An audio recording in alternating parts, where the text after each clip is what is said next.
Recording.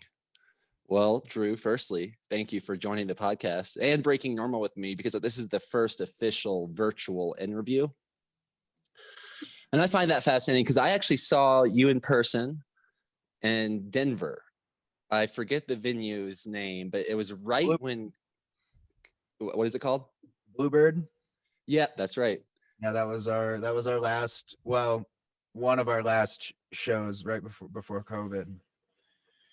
Yeah, and then I remember on the cab ride back, the girl I was with was telling me all about this C word and the virus and her brother and what was to come. And, here we are about a year later. Mm-hmm. And firstly, thank you. Thank you for your music. Thank you for what you do. Your band Satsang is one of my favorite collections of music I've ever been exposed to. And it's really, in my opinion, very powerful prayers that inspire me to hear more of the music that's all around me. Well, thank you, man. Yeah, that means a lot. Yeah, that was a weird time. So my manager's wife is a business manager at a very, very high level. So she manages, she's the business manager for Justin Timberlake, Justin Bieber, Kelly Clarkson, like a whole bunch of people. And we were all staying in Aspen together right after that show. We did 2 shows with OAR. And the whole time she was like putting out fires because this European tour was for Bieber was like falling to shit because of the virus. And I remember just being like, well, fuck, man. Is that, like her whole world was on fire. And we're like, I don't know. I think we're good. I think we're good. And yeah, boy, did it change quick. But yeah, for me, it's been, fuck, man, probably the most transformative, healthy chunk of my life to date. Having all this time off, separated from the music and just getting to be home. It's been huge for me. Yeah, I hear that. I've realized that I haven't gone to a gym since then, and I think I'm in better shape than I've ever been. And I'm happy to see your face here. It looks like your eye healed pretty nicely, because I think about a week ago, it looked like it was swollen shut. Yeah, it was. I broke my nose, and my nose didn't heal straight, which is, that's just, shit happens. And, if you fight all the time, your face will eventually look like you fight all the time. But yeah, man, after I broke my nose, I sneezed, and it sent a bunch of air and fluid into my eye. So my eye closed up. It was a deal. Well, you're saying a lot of things I'm interested in, and I'm excited to dive right in with you. And speaking of prayers, I consider this like a prayer that we're sharing, and it's a real honor, and I pray for the best synergy possible through this conversation. Okay. And I find it so cool that you were with OAR. That's probably the band that I've seen the most live. Those were our last 2 shows. Was 2 shows with OAR at the Belly Up. Wow. Yeah, it's crazy. Do you know those guys personally? Have you known them before that? No, didn't know him before that, but I've kept in touch with Mark. He's coming on my podcast next week. He's a real sweet guy. That the thing to me that's most interesting about that band is that they've all been best friends since like 8th grade. Which is so rare to start a band and have the same crew all the way through. But yeah, dude, they've all been friends since like fucking middle school. Like they started that band together in middle school and just never stopped. Man, their music is so fun. I'll admit, they fell off my charts when they got more on the radio, which was an interesting paradigm. But they're like long formed stories about playing poker and being at home on the Black Rock. And oh man, that's the language of my soul right there. So I love those guys. Yeah, great shit. And for you, I think that this is maybe the year of podcasting for musicians. And a lot of times these musicians such as yourself are these like iconic mysterious figures that I know nothing about, that I would love to learn more about. I know about their soul and what calls to their soul through their music and their lyrics. But to have a conversation like this is such an honor. I have so many questions. Like you said, you fight all the time. How'd you break your nose? Yeah. Why do you fight all the time? I got to listen to some of your and JP's podcast right before this. And I heard y'all talking about the King Warrior Lover Magician, but I'm curious how you fighting and that desire, how that ties into your music and your life and your podcast? You know, we had a run in 2017 where we were, you know, we had gotten asked to come do these 3 shows with Trevor Hall in California, and which was a huge, like, you know, holy shit at the time, like, wow, this could be it, you know. And what happened was he after the first show, you know, he just came up to us and was like, yo, I called my people about halfway through your set, and I want you on everything with me this summer. And simultaneously, about a month prior to that, we had gone down and played 3 shows with Michael Franti and had the same thing happen. So we had this year that was just going back and forth between Franti tour, Trevor tour, Franti tour, Trevor tour, very little break. My wife was pregnant at the time. And at the end of that whole year, you know, my agent dropped us, my drummer quit. You know, I had like a little mini nervous breakdown, and I remember being backstage at a festival in my trailer and just bawling by myself, you know. And I was texting with Carl, who was out having fun. And I was just like, dude, I need a fucking break, man. Like, I don't know who I am, you know, outside of what we're doing anymore. Like, I have no clue who I am. And I had this inkling of like, okay, I'm going to start boxing. Because I'd fucked around a little bit as a kid and was like, okay, yeah, I'm going to try boxing. And, you know, and I don't know. And there's an MMA gym in Billings, Montana called the Grindhouse, and that's where all the pro fighters train. And I was like, all right, this is obviously the spot. And long story short, man, I went in there and I got addicted really quick to combat sports, you know, whether it was boxing, and then I started doing jiu-jitsu and started doing Muay Thai, and I just got hooked, super, super hooked.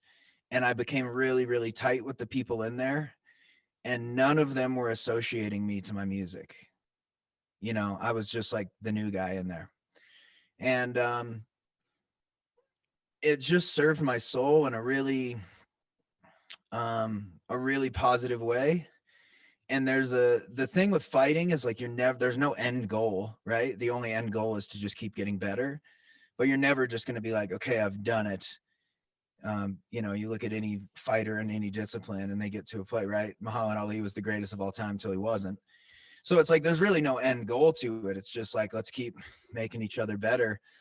And I just got hooked on that. And now it's been, you know, a little over 4 years. And now I teach some classes, and I'm going to start cornering guys. And, you know, I'm looking to move to continue to go in the direction of coaching and training, which is really what I want to do. So yeah, man, it's a huge part of my life, you know, like at this point, mixed martial arts is right up there with music for me.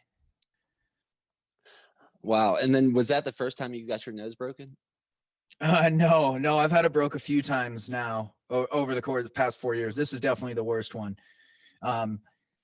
We were sparring. We had a bunch of the pros sparring, and I love to spar, man. You know, I just love to fight. So I went down thinking that I was just going to do rounds with Mikey, who's probably one of our most dangerous humans. But we vibe really good together when we're sparring. And before we knew it, we had a room full of like 6 dudes. And I was sparring with one of our pros, and he kept throwing this head kick, and I kept blocking it. And there was only like 25 seconds left in the round, and it was my last round of the day. And I was just trying to be fancy, you know, like the last thing you want to do is try and duck a kick. You know, you want to check him. And I thought he was going to throw another head kick. So I dipped down, and my plan was to dip under the kick and then leg kick him real hard and be like, gotcha. But he threw a body kick. So when I dipped my head down, his shin just hit me right in the middle of the nose. And it was one of those where like, I knew right away, you know, my eyes filled up with water, my nose turned into a faucet, and I looked up and was like, is my nose broken? And all of the dudes in unison went, yep. You know, it was just like, boom. It wasn't as bad as it seems, man. You know, none of that shit is. Everybody thinks getting hit in the face is like the worst thing in the world. It's really not that bad. You know, adrenaline helps and stuff like that, but it really wasn't a thing. The next 12 hours sucked pretty bad, but I was fine from then on. Yeah, I that's something we have in common. When I was younger, I had put a little boxing fight club together.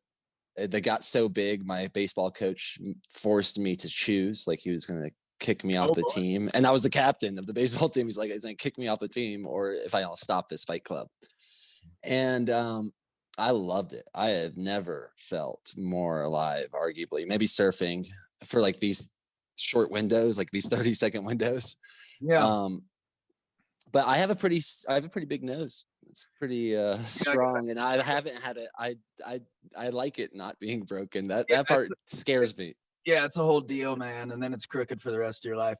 You know, for me, man, I've always called it consciousness at gunpoint. You know, whether it's rock climbing or ice climbing or fighting, you know, I just have a pretty busy brain. So for me, any activity where if I'm not present, my personal safety is at risk, I tend to thrive in those environments pretty well. Yeah, I'm not very good at meditating. I sure give it the old college try.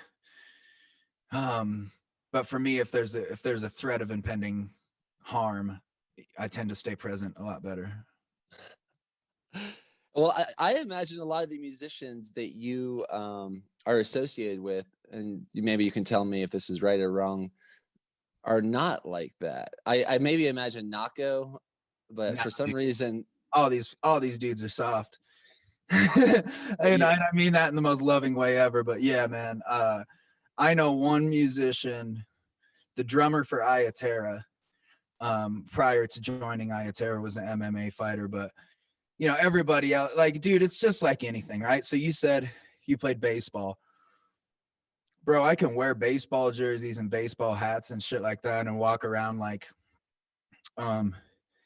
if I had the opportunity to play baseball, I'd be really good at it. But unless you're practicing baseball all the time, you're not going to be good at it. You know, it's like, that's just how it is. It's like, it's just like anything, you know? So it's really funny. We joke all the time. We usually use basketball, but it's like, you know, the like tough guys walking around like, dude, I played basketball when I was real drunk in college a couple times, dude. I'll beat anyone in one-on-one. It's like, well, dude, there might be a 45-year-old guy that's in a men's league that plays basketball 4 times a week, and he's going to smoke your ass, you know, because he practices it all the time. So it's a real intentional practice for me, you know. But I, you know, I mean, and different strokes for different folks, dude. Getting hit in the face is not for everybody. That's for sure. You know, I don't know why I like it. well, that's awesome. It's definitely inspiring me because that's what I've been inspired to do. I'm going through a lot with this launching the Tribe Vitamins company, which is interesting that you have Montana behind you and I have this big ass bison behind me. That's my animal, bro. Tell me what you mean by that. I'm very curious. You know, so since I was real little, dude, I've just always been obsessed with them. And you know, my dad, when I was about 6, started calling me Buffa Drew or Drew Below. There was always like a play on these words. So I've always just been real attached to the animal. And yeah, I don't know how to explain it. There's this weird mystique with that animal that I don't have with any other creature. And yeah, I just love them. I love them deeply. It's a weird thing. Well, they are deeply like I'm in a bison herd. I feel like I'm in a bison herd all of a sudden. So much so that I'm renting my friend's apartment right now here in Arvada. And he's an artist, obviously. And this one is his painting. What the freak? Did you see that? Yeah. Well, I'm gonna do something. I'm gonna switch my headphones real quick. Cool. All right, 1 minute.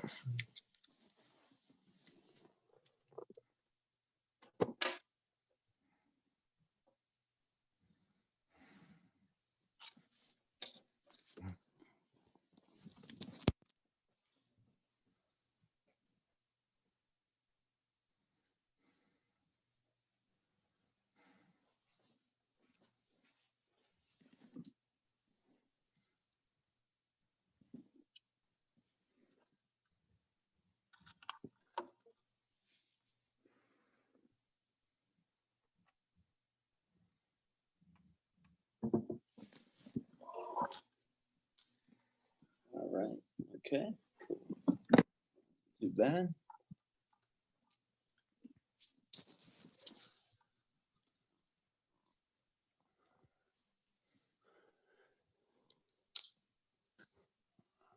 All right, I'm back. That was strange. Breaking normal. No worries. Because anyways, this guy, he has this this bison, the piece that he's not happy with it, and it's like hiding in his closet. And his daughter told me about it, and I was like, dude, I'll take it. That's dope.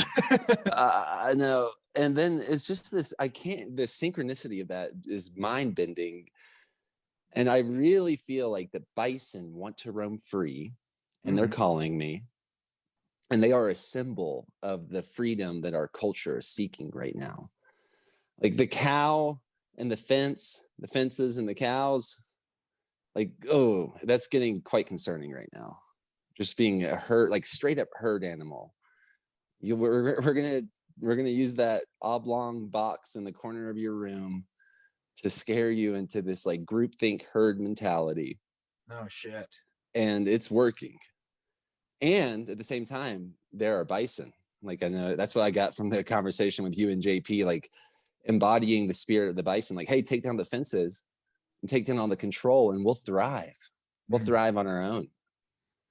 Yeah. And the controversial opinion right now too, which is a wild thing. You know, I got so much heat for having him on the podcast, and the people that were giving me heat didn't even listen to it. You know, there was people that were legitimately like hashtagging cancel Satsang for having a conversation, not for publicly saying I agree with everything JP's ever said. I actually said in the podcast multiple times that I don't agree with a lot of what he says, but that I respect him and think he's a special man. You know, so that whole thing was so eye-opening for me to just see that there is facets of culture right now that are that scared of conversation, you know, conversation. It's it blows me away, man. It freaks me out. well, for me, the tribe vitamins, the tribe that I'm a part of is a tribe that my grandparents survived the Holocaust by starting a potato garden under a graveyard and doing and defying the authorities. And that's why I'm here. And some people might think that's an extreme thing to tie what's happening to now, but I think that the slow drip of communism is happening alarmingly fast. And I am purposefully tuning out the static of a lot of the news and tuning into people. They're tuned into their heart. They're listening to something much bigger than a projection of fear. Yeah. Yeah, you know, for me, I'm in you know, I'm fine. There's levels to it for me, you know, like I'm fine wearing a mask. That's not that huge of an inconvenience for me. What I'm not fine with is when you know, a cure starts being worse than a disease. You know, and as a traveler, you know, when I read things like 90% of family-owned businesses in New York City are going to die, I think about not just the economic implications of that, but the cultural implications of that. That is what culture is, man. It's food, it's music, it's people, it's different nationalities being able to present their culture, which is usually done through music, food, fashion. And if those things go away, then it sets up a very interesting paradigm where, like, if you look at like a socialist Venezuela, you know, a company moved in, and if you look at all of the gas stations, there's one brand of gas. You go to the grocery store, there's one brand of food. And it takes away choice. And anytime we're taking away choice, it's a fucking dangerous game, man. It's a very dangerous game when we take away choice. You know, I think the big thing JP and I disagree on is I have no fucking problem wearing a mask. That's fine. You know, I'm a fucking super healthy individual. I'd like to think statistically, if I were to catch COVID, I would be fine. And if I did catch it, that I would, I live in the fucking middle of the mountains, man. Like, I'm not going to come into contact with a shitload of people. But I say all that to say, like, I'm not against some of the precautions that are being put forth. What I'm against is the death of culture in the name of safety. It's the most un-American idea that we could have. It's super dangerous, and it sets up a very dangerous precedent of, unilateral takeover where small businesses die and big box stores that are owned by corporations continue to thrive and make record profits. And that is not better than less safety to me. And that's just my opinion, but freedom will always be more important than safety to me, because that's just the person that I am. Well, we definitely agree on the ability to disagree with someone and still team up. That's a major part of what breaking normal means to me. It's like shifting into the frequency of heart sync instead of group think. Like, I can disagree with you about God, sex, money, politics. Yep. And we can still team up. That's what I believe. Yeah. So I thank you. I think that's something we agree on, paradoxically enough. And what are you doing in this potentially dire situation for culture, and what do you hope to inspire others to do potentially? Well, to start fucking asking questions, and we live at a time right now that's really overwhelming, where it's like the news is scary. There's 3 new strains of COVID, and they can be, they're far more transferable than the other ones. And it's this constant state of, now you have to wear 2 masks, and now you have to wear 2 masks and an eye shield. And now where it's like, I think people need to start looking at data by themselves and forming their own opinion based on education, not emotion. Because what the media thrives on is emotion. That's why there's 99% bad news and 1% good news, because those negative emotions will keep people glued to the screen. If they're scared, they need to be told what's next. So the formula for the news has been the same for a really long time. It's whether it's a war going on or a virus or a possible conflict, it is agreed upon that the narrative should be fear, concerned, cliffhangers. What's next? Okay, we'll come back to CNN.com tomorrow so we can tell you what, what the next step is for you. And while I do believe that this virus is very real, and, I've had friends get it that were rather healthy that took months for them to get back to normal, I think that there is zero emphasis being put on immune health, what increasing vitamin D, zinc, and C, and decreasing visceral fat will do for one's body and its ability to fight viruses. Every single person that I know that's an MMA athlete that has gotten it has lost their taste of sense and smell. That's it. No cold symptoms. No, oh man, I felt really shitty. No, nothing. Just, yeah, man.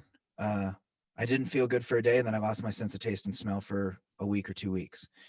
What that tells me, I'm not a doctor, but what that tells me is that people that are super, super healthy are kind of blowing through this thing. And I read a statistic a while back that said 96% of people that have been hospitalized for COVID had a vitamin D deficiency. Why the fuck is that not front page news? Why is that not on CNN? Like, yo, guys, we found a huge, huge piece of information here.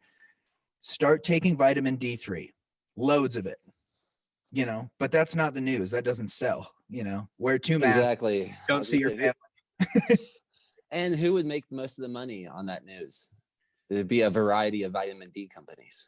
Right. Yeah. There's no monopoly on vitamin D3. Yeah.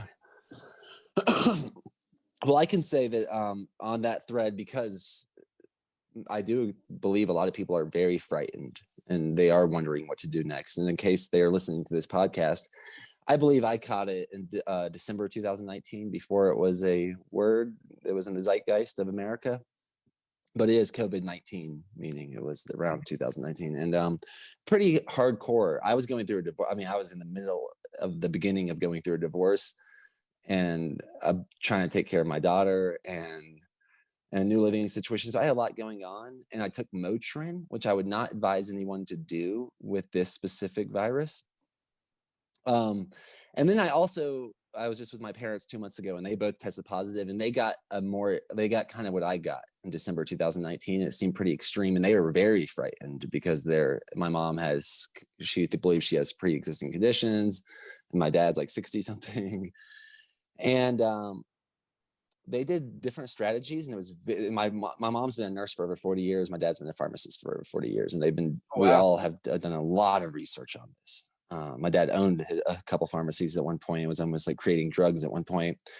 And to me, it's very clear that what you mentioned, the zinc, vitamin C, vitamin D, these are great prophylactic protocols. But if someone catches it, especially if they're elderly and they're concerned, what my mom did was she did an antibody infusion before the symptoms set on. She could just like felt something in her throat, and sure enough, she had COVID, and she did this antibody infusion. And I think it's the same thing Donald Trump did. Yep. She was lit. She felt better than she did like the day before. And then her symptoms kept going a little bit, like battling, but she also took hydroxychloroquine and Zithromax. And this is another thing that like there's been doctors screaming on the top of their lungs about that gets censored. Yeah. And then once again, because this drug already exists forever, and they're not going to it would not make nearly as much money as a vaccine. I'm not saying that's why, but some reason that's why it's getting censored. And so my dad did not do the hydroxychloroquine. He did what the PA told him to do when he tested positive, which was this Vivectrum, this anti-parasite medicine. And his symptoms kept getting worse, and his lungs kept not, like my mom was like getting better and better. She was almost like, are you feeling better with COVID than you did before? Yeah. And then so then my dad ended up getting hydroxychloroquine like a week later because he was kind of frightened about what was happening. And then he burned everything off that night. Like the next morning he started getting better. So yeah. I'm a huge believer in that news that the doctors were screaming about that I don't know if you can find online anymore, because I've seen it with my own eyes. And I understand it's a cheap drug that anyone can get if they get a prescription, but doctors are not prescribing it. Some doctors are not prescribing it. Yeah, well, everything the thing that was interesting is the time that it came around, everything was, we're looking at an election and all this shit. So there is this blowback of things being politicized, where it was like anything Fauci said became like the Democrat stance. Anything that Trump said became the Republican stance. So there was kind of this weird political heat behind everything, and these ideas were kind of assigned to a party, which was really weird because I've said this a bunch recently, where by nature I'm a critical thinker. So if someone doesn't think like me, my instinct is not to shut them down. It's to say, okay, well, let's both get out our notebooks. You tell me what you know, I'll tell you what I know, and let's fucking compare notes. Because maybe we're both right, or maybe we're both full of shit. And it's just really weird that when this huge virus was coming, that there really wasn't any of that. It didn't seem, where what you would have thought would have happened is like, okay, well, give me your hydroxychloroquine studies, and I'm going to compare that with this vitamin D study. And then we'll talk to these people that are doing the antibody work. And maybe there's this like Venn diagram where in the middle we figure out how to just fucking neutralize this thing.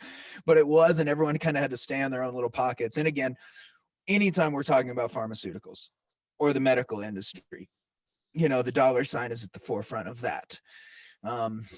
So, I don't know. I guess I'm to a point where I want everyone to be safe. I don't think we should be doing, mass gatherings in like super enclosed areas. I think we have to ease back into that. But then there's also this level of like, we can't just allow businesses to die, because that is what our country is it's these, like I was saying, that's what our culture is. That's culture, man. These restaurants, these bars, these, museums, or whatever the fuck, these stores, like that's culture. And again, if we're seeing, my wife's a psychotherapist, and relapse rates, suicides, depression, like these things are just skyrocketing. So there's got to be a middle of the Venn diagram where it's like, yeah, let's continue to be careful and be safe, but let's also not ruin everybody's life. You know what I mean? Like, and I don't know what that is. That's where I'm stuck, you know, because I don't have the answers. But I think we're getting to a place that's crazy. And one thing that I point out all of the time, I have friends that own very large MMA gyms all over the country in very large cities that were shut down, where the local law enforcement said, nah, dude, keep doing your thing. We're not enforcing this shit. You got to keep your gym open. No outbreaks. So what the fuck? Either it's because all of these people that are training are super, super healthy, or because the asymptomatic spread thing isn't what they say it is, you know? Because in theory, if the asymptomatic spread thing was such a thing, you think there'd be outbreaks at gyms all over the world, and there hasn't been. Yeah. To continue comparing notes, I was with my family and I living with them as they went through that like 10 to 15 day experience. And what happened to me, what I think was the second time, I actually lost my taste and smell. Yeah. I lost it for like 5 days, and then I got tested 5 days later before I picked up my daughter, and it was negative. And I could like guarantee it was negative basically before even taking it, because I could taste and smell and I had no other symptoms. And that's what happened to me. And I think that's my bass player got it twice, and the first one was fucking rough. He got it in February. Like, I think it's. I wonder if the beginning was rougher, like before there was a herd immunity. I think it 100% was, man, because he was fucked. Like he was saying, he told me, his was really. It seemed like early on everyone was getting the lung thing, right? Like very respiratory. Yep. And his lungs were fucked up for a few months, but he was talking about his fatigue. He's like, bro, I would get out of my bed, go to the bathroom to take a piss, and would like look across the hall to my room and just be like, nah, I'm just going to lay down on the bathroom floor, man. And then when he got it the second time, same thing, taste and smell. I talked to him every day. He's like, no, dude, I feel fucking fine. And I tested positive twice. I just don't have my taste and smell. I feel great though. Like I don't feel sick. I just have tested positive twice. So I'm staying inside. This is all so fascinating. And that's probably the most similar story that I've heard with this most similar timeline. But mine was December. I remember December 22nd. I remember it very specifically. And I remember a 2-week period because I do breath work almost every day. I couldn't do my breath work. Every time I tried to breathe, I was like, yeah. And that was like for 2 weeks straight. But on December 22nd, I didn't leave my house. And I don't know if I don't have another memory of not leaving my house. Yeah. I was toasted. And that was like I think the winter solstice, and I think Ram Dass passed away that day. Yeah. I was like, what in the heavens is going on around here? And so this it is a tricky thing. And I think the symptoms from someone getting whatever this is a real thing. Although I've talked to like people that are very wise, and some of them they're questioning if it's real and if it's a 5G thing. And I'm like, whoa, that's a twister. I can't go too far down the wormholes, you know, because at the end of the day, I have no problem if we're talking to an unbiased person in a field that isn't being paid by anyone to share their opinion. You know, I have again, I'm not a fucking scientist. So if I'm talking to a scientist or a doctor, you know, typically I'm going to listen to them and assume that they know more than me, unless they're telling me not to train. So yeah, it's a weird thing, you know. I don't get too deep into the conspiracy theories because shit's just so out there right now. I think that just fucking throws a can of hairspray into the already massive bonfire, and it's just, you know, creating more fireballs and confusion. That is hilarious. You made that metaphor because one of the most reckless things I've ever done when I was like a teenager, we used to throw aerosol cans into fires that we made until one day one flew out, coming at me like a literal fireball, and I ducked last second, but it was coming right at my face. Yeah, that would have hurt. Never did that again. Never threw an aerosol can of fire. Yeah, you're fucking shooting shrapnel at your buddies. So where do you see this going for the music world, for like you as for y'all's band, for touring, for 20 whatever year we are in now, 2021? You know, I think for bands our size, we're going to do great because we do 300 to 600 tickets. So while I think initially this was super hard on bands our size and smaller, I think the general consensus is in the industry that fall tours will happen. And that summer shows are going to happen outdoors that will just be limited capacity. All the big festivals are already moving to 2022. But we'll see. I think a lot of it is on this administration and do they want to get back to business or do they want to, not? But I'm confident that fall is going to happen. All of the promoters that we've talked to and AEG and Live Nation and these really big companies all seem pretty positive that fall will happen. So, until then, I'm doing some solo stuff next month in Texas, and I'll keep doing little solo and hopefully some duo stuff. And then what we're planning on doing is trying to do a big outdoor thing here. There's an outdoor venue outside Livingston that you might be familiar with, Pine Creek. It's out by Prayer. It's out kind of by Chico. But there's camping and shit all around it. And he was saying that this summer he's going to do 250 person shows. So we have to get the full band back together, man. I miss my friends and I miss playing and I want to play these new songs. So what we're talking about doing, and that venue typically holds like 700 people. So, okay. It'd be super safe. It would be outside. I would want to play when the sun was still out, so late afternoon. But the plan would be to do like three days out in Montana. And this place is fucking a 5-minute drive from where we made the record, which is really cool. And then do some outdoor stuff in Colorado at the Mishawaka the following weekend. So that's what we're really working on right now, is getting all that lined up and just, we got to get the fucking band back together, man. Like, these solo shows are fun. It's fun to story tell and stuff like that. But dude, it's a whole different thing. Putting in the in-ears and having the gear set up and the fucking backdrop and being with my best friends and just like, there's a fucking magic that happens when we all play together that we're all really missing. And, I talked to each of my boys yesterday for about an hour each, and everyone's fighting off this thing, this like, yeah, man, trying to just stay positive and like know that it's going to come back, even though we don't know when. And like, but everyone's getting to the end of their rope. We all miss each other, and not just the missing of the playing music, but we just miss each other. And, fuck. So I'm going to do everything in my power to make sure that we can do some stuff this summer together as a band and not just me, Well, that sounds epic. The Montana 3-day outdoor experience. That'd be right up my alley. Keep me in the loop about that. And then the Texas, we're in Texas. We're going to be playing a solo. So I'm doing one show in Dallas, Fort Worth. And then I'm doing 2 shows in Austin. Nice. The first one in Austin sold out quick. I'm really pumped on the Austin trip. I'm going to get a hang with Aubrey and Justin Wren and the founders of Ways to Well.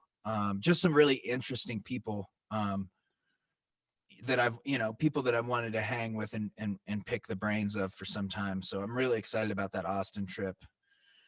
Austin's epic. One of my favorite places. So what are you doing in Montana? Like, what's your living situation? How'd you get up in the middle of nowhere, Montana?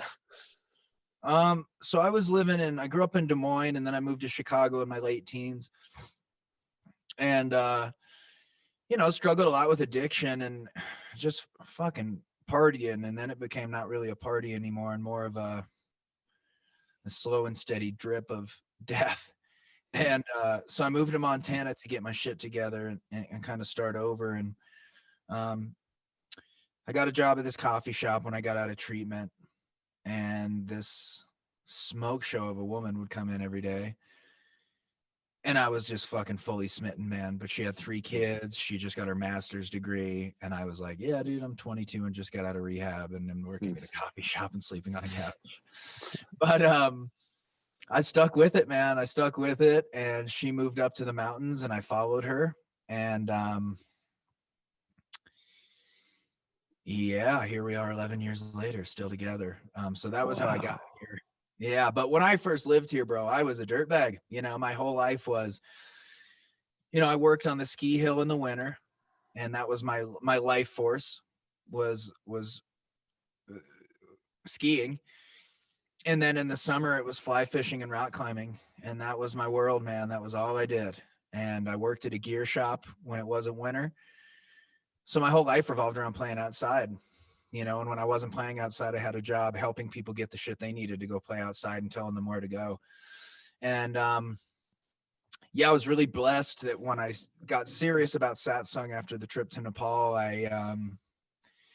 my job was real cool, where I would have like paid vacation time, and they would like space it out where I'd be like, okay, I want to go do a 3-week tour. And they'd be like, okay, well, we'll space your payout in here, and then just let us know when you're going to be back.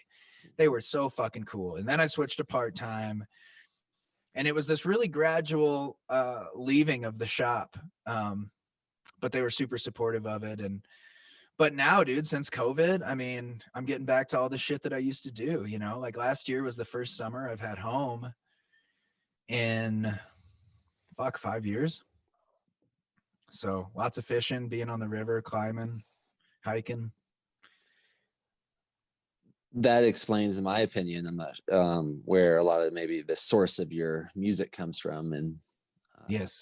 where do you think you're the source? I mean, so your biggest songs now and how everything's come to fruition, did you have a feeling like, oh, when I wrote I Am, or how did these things come to fruition to you? Is there a pattern at all, or what do you say about that? Hang on, I'm gonna grab something and then I'll answer that question. All right, awesome.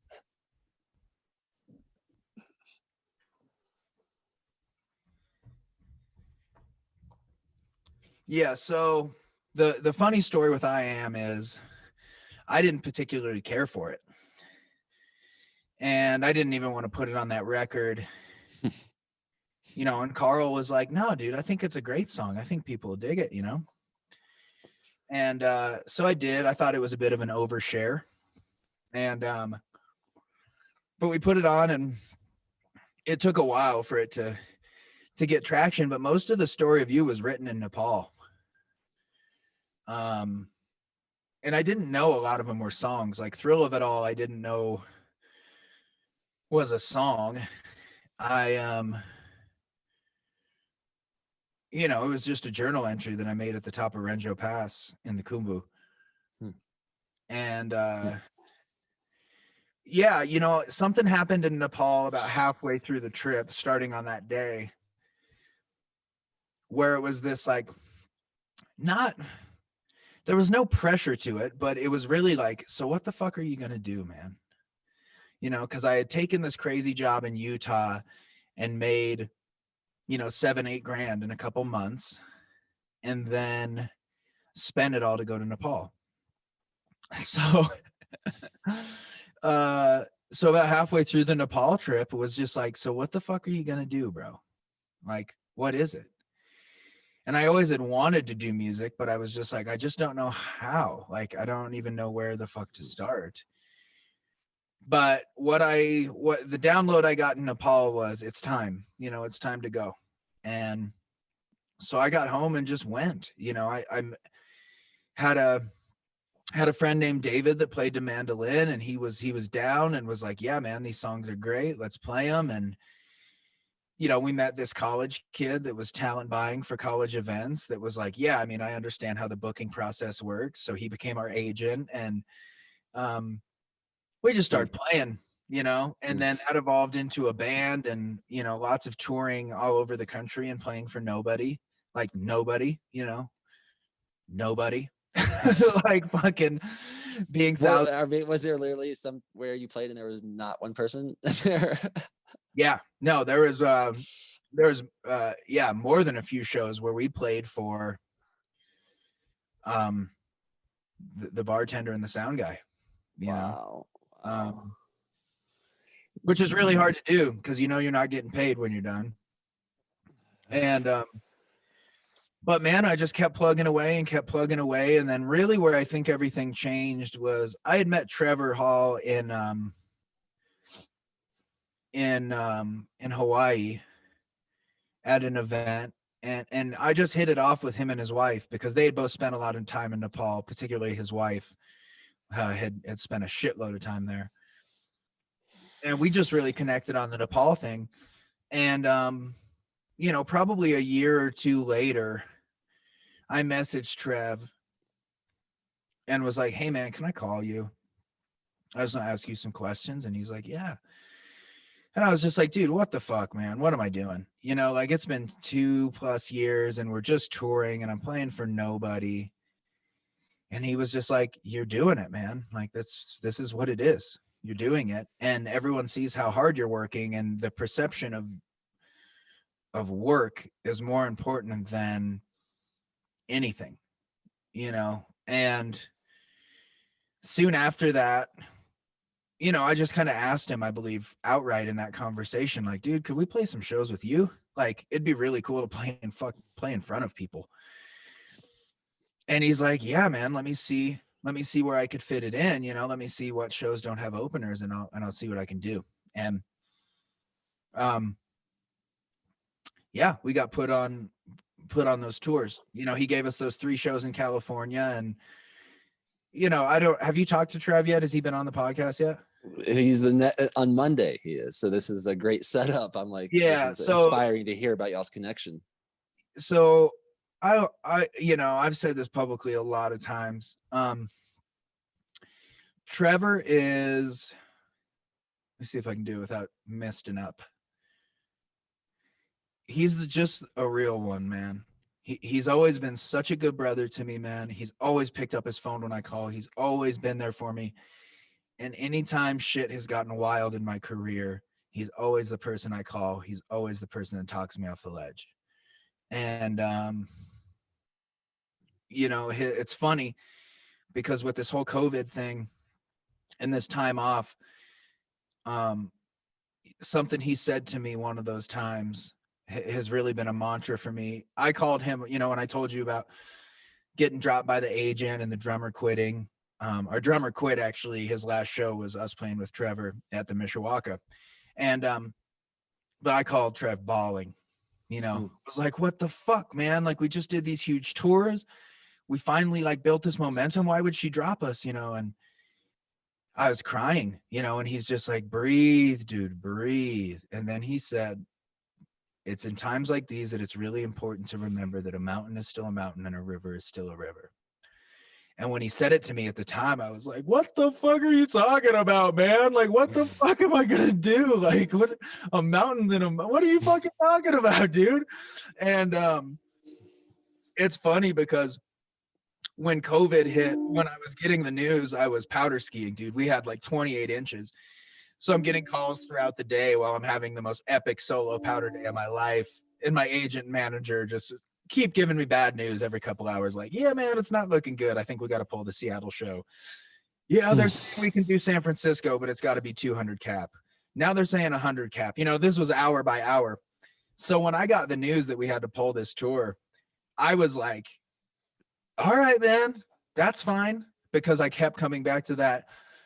I'm skiing and riding the lift, just like a mountain's still a mountain and a river is still a motherfucking river, baby.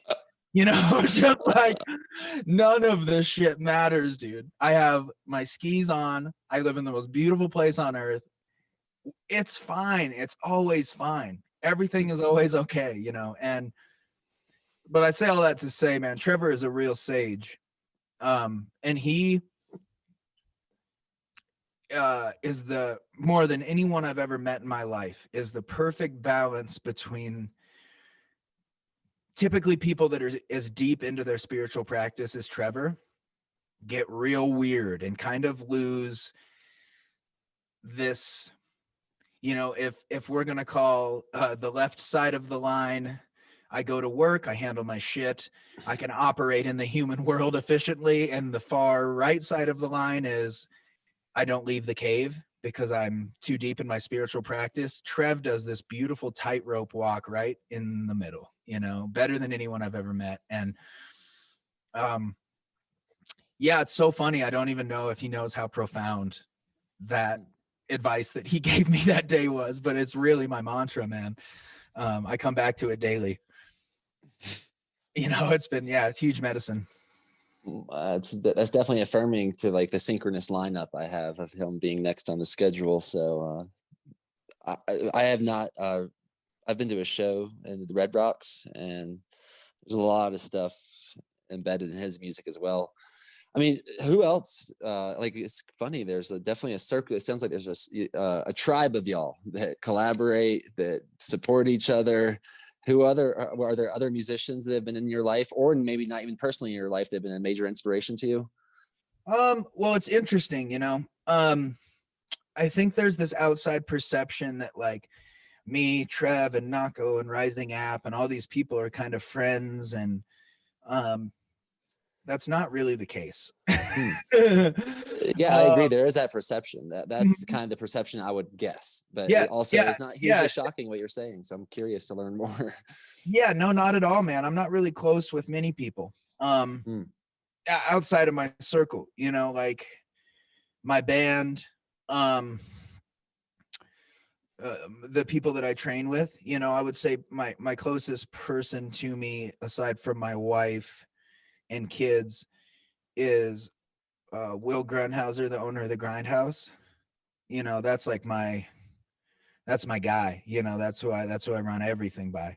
And my manager, me and my manager are very, very close. But Trev's really the only musician that I would consider a close friend. Wow. Everyone else is kind of like, and I don't mean any disrespect to anybody, but like, when I bump into the Rising App girls, it's always good to see them. When I bump into Mahali, it's always great to see him. But it's just, my life's hectic, bro. You know what it is. I'm a stay-at-home dad. So like my time is, and in between training and being a dad and cooking dinners and making lunches and working out and getting training in, it's like, I'm just tight. My life is tight, so I don't let many people in. Well, thanks for the elimination around that. And so your queen there, y'all got together and she had 3 children already? Yeah, and their father, soon after me and Summer getting together, just kind of drifted out of the picture. So they had kids real young. Summer was 19 when she had Caden, and Craig wasn't much older, their dad. So he was kind of robbed of his 20s. So I think when they got divorced and he saw that I had stepped in and was around all the time, I think he kind of went, okay, well, I'm going to go have my 20s now. And then he just kind of disappeared, which for our family system was great, because it allowed me to just kind of step in the role as dad rather than this like weird thing. But I don't, I never will call my kids my stepkids. That's, Chloe was fucking just turned 4. Colden was 5, maybe about to turn 6, or maybe it just turned 6. And now they're high schoolers. Those are my kids. And then we had Malachi 3 years ago this April. Whoa, wait, what's April? Davina's birthday is April. She'll turn 4 April 7th. Dude, you ready for this? I guess I'm holding on. My son Malachi, whose name means God's messenger, was born on April 4th at 4:44 in the afternoon. Whoa. I'm not deep into the numerology thing and shit, but when that happened, that was like, are you fucking serious right now? And they say that 4 is the angel's number. Wow. Will he turn 4 this April? He'll turn 3 April 4th. 3. Okay. Wow. That's amazing. Well, that's a lot. Yeah, man. So being a dad, that's my gig, dude. That's my heart. Me too. Mm-hmm. Yeah, I mean, I don't know, that to me, it's like arguably the purpose of my life from how I understand it. Yes. Yeah. And people that don't have kids, they just don't. They don't know that yet. You don't know until you know, man. And you're just, something really magical happens inside of you when your life becomes for somebody else. You know, like there's a purpose of like, oh man, this isn't just me running my own program. I have to teach a program. You know what I mean? I have to live a program that can be observed and absorbed. And it's the most beautiful responsibility in the world, you know. Yeah, I love it. Yeah, I'm never gonna pretend like, oh, is it easy? No, I'm not saying that, but I will say that continuous moments, they're like this, just with Davina telling out of nowhere, running up to me and telling me that she loves me. And it's just like the divine, genuine sweetness of this interaction may have been the best moment of my life. And that continuously happens. And so for all the tears and the chaos, it's like every breath, that each breath has been worth all of it. Yeah, it was funny, man. I had a day with Malachi a few weeks ago. He was being a monster. And it was nap time and we were laying down and there was this whole 15 minutes of screaming and kicking and throwing stuffed animals off the bed. And he finally starts falling asleep and he was about, a foot from me on his bed. And he's like half awake and goes, Dad. And I was like, I'm right here, buddy. And he snuggles up to me and he goes, my dad. And I just melted, just like, oh my God, dude, that erases everything that just happened a million times over. Like, oh man, yeah, it's the best. It's hard, but it's the best. Wouldn't trade it for anything. Oh yeah, my wife wanted me to tell you that viral video of you, the first one of you oming to your baby. We used to do that all the time with Malachi, and she has this whole ritual when she's putting him to bed. They say prayers, they take a deep breath, and then they ohm together. And now he does it all the time. He'll just start ohming at mom. Yeah, he does it all the time. That's amazing. That's amazing. Amazing. Well, thank you for being amazing. And yeah, thanks for this chat today. Is there anything that you want to make sure that we include that we may have not? Yeah, this Thursday at midnight, Eastern time, so 10 Mountain time, the first single off the new record drops. It's a lot different, but it's a very all-encompassing song. And the new record is phenomenal. I have Trevor Hall on the new record, G Love on the new record. It's just the coolest body of work that I've ever made. So I'm really, really excited about it. And I'm excited to get this first single out and see everybody react to it. So yeah, go to Spotify or wherever you listen to music and listen to it. I'm stoked. Thank you for letting me know. And yeah, thank you for that the courage to publish. I think I was reading a book once from Seth Godin called Lynchpin. Mm-hmm. And he was just talking about the absurd number of would-be artists that just have not published. They just haven't published their work. Yeah, it's a scary thing, even at our level, where we have hundreds of thousands of fans. It's still a really scary thing to be like, okay, here's this thing that I made. I hope you like it. There's a chance that they won't, but yeah, man, I'm really grateful that I get to publish, and that people like my art. Seemingly, it's a big win. Yeah, I agree. And I'd love to, before we hang up, I'd love to send you some tribe vitamins if you're open to it, which is desiccated bison liver and or elk liver. I can send you one of both. I think it'd be great. I'm actually excited for more fighters to try it because I think there is like an anti-fatigue factor to this. Yeah, I eat a lot of wild game. I hunt, and me and Will talk about that all the time. Is there's whether it's subconscious or spiritual or whatever it may be, there's something to be said about ingesting wild animals when you spend a good chunk of your time acting like a wild animal. I think it serves to what we do a lot. I think there's something really profound and primal in eating an animal that, like you said, isn't fenced in. Yeah, there's a lot of magic in that.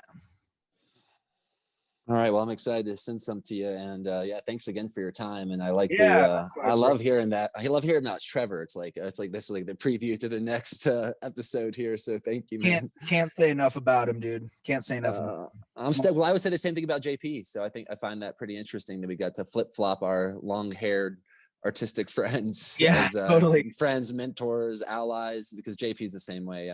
JP's like the most spiritual person I know, actually. Yeah, and that's what's so funny is that was what I really got from our conversation too, man. I'm hopefully gonna hang with him in Austin. I really would like to get to know him better. He seems like a real sweet guy. So, yeah, y'all have some fun for show. So thanks again. I'm stoked for that new single to drop, and we'll stay in touch. Maybe I'll see you in Montana this summer. Yeah, I dare you. All right, man. All Take right, care. talk to you, bro. Peace.